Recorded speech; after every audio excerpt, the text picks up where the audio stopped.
Hi, my name is Jacob, and I got an album recommendation for you. Today I have Feedbacker by Boris. Now, Boris is a Japanese metal band that's made music from the 90s all the way to present day, and today I'm going to be talking about their album, Feedbacker, released in 2005.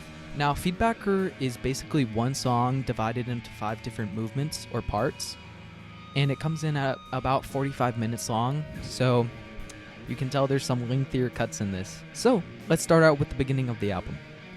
Part 1 is probably the most uneventful part of the album. It's a slow, growling electric guitar that doesn't ever really build or pay off throughout the whole 8 minutes of the track until the very end. There's not much that happens here, but it sets the stage for the story that's being told. Now, at the beginning of Feedbacker Part 2, a drum comes in with some guitar. But the first half of Feedbacker Part 2 is rather uneventful.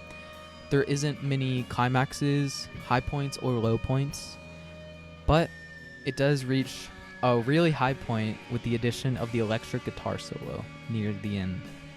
The second half with this electric guitar solo might be one of my favorite guitar solos of all time. The drums and bass guitar behind the solo try to ramp up with intensity, but the guitar just outshines it.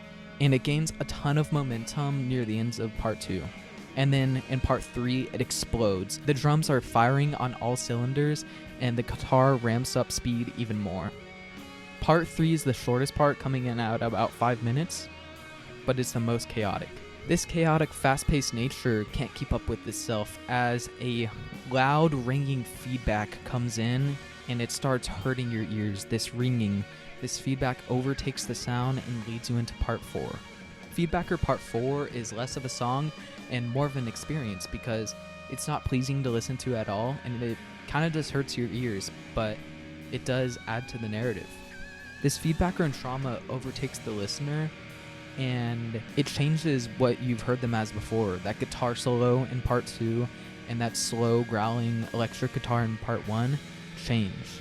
And at the end of this trauma, at the end of this feedback, comes Part 5, which has some of the same melodic notes as Part 1 and 2, but it's changed. Something's different. Something's missing. And this is what I think is powerful about Boris.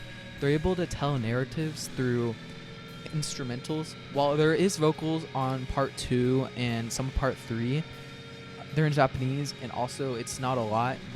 Even when you translate them, they do set up a narrative, but even without it, you can get the idea that this album is about a feedback that overtakes someone and changes them. Now, I would really recommend this to people that like thinking of albums as experiences.